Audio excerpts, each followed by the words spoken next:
Ah. Yelele luba. Kene kalu.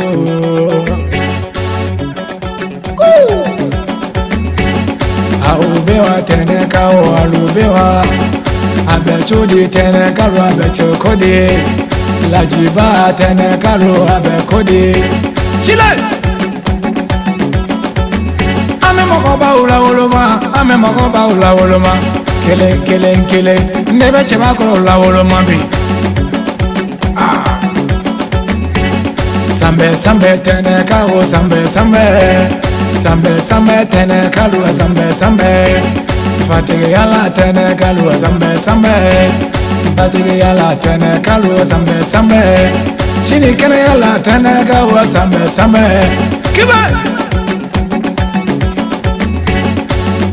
Abdullah Toure le sambe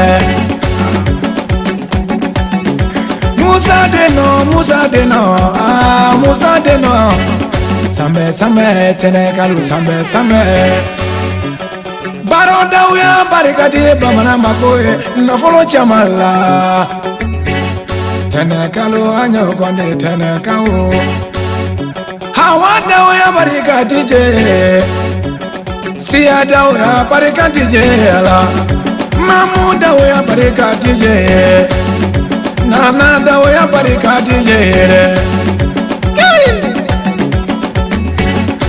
Mariamu au muso Mariamu Bintule au muso Bintule Sala Fatile au muso Fatile Madame Dao au mae Madame Dao Lajiba ai mae Lajiba Kongoba Laji Kongoba Sajube koba kono, warajube koba kono, ajinejube koba kono. Yiriba me koba kono, furuba be koba kono, lajiba e barika ke. Anta fofana kasege make kwaza imaye. Ishaka dauda barika, de yuma sorola, DJ bamana makoye. Kobe ne bemi, jiriba bemi. Nekere fo feye de bamana makoy boya fanyumande afo arajo benga di mawe merci tene kalu DJ kote tene kalu anyo konte tene kalu Mohamed le grand mécanicien de puissant ame magoba ula uluma Nebe mokoba ula uluma, nebe dagante ula uluma, nyata ba ula uluma, barikade una uluma, nebe mokoba uluma, kelengele, bala bunyala ula uluma, nafolo tegi karile ula uluma, mumise kane lafia, la jibaya barika nafolo chama mala tije pamala magoye lobe, kibale, mokoba ula uluma. Malimune ay mae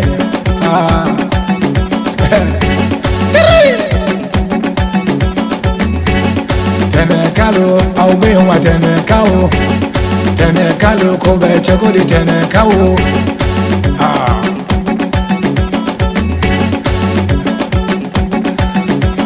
Lamini tera abarika tije bamana makoye sambe tene kalu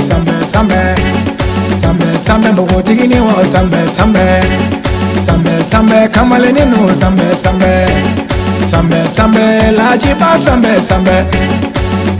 lajiba ikana siga kana hami kana joro barika mumbiko tubabu mumbiko tiri mumbila DJ pamuna mumbibolo ikan joro muitumba lajiba tene kaula lajiba Kana kuma donge sidne kokifo Kana kuma abako kokifo Gitari fola lufa abako kokifo Tout petit DJ, tout petit kokifo Donge kumba jarako kokifo Tene kalu anyo konte tene kalu moko yala alu nyongote. La si, tenez la si, merci toujours. On ensemble à Fologo. Maroba ou la woloma, maroba ou la woloma.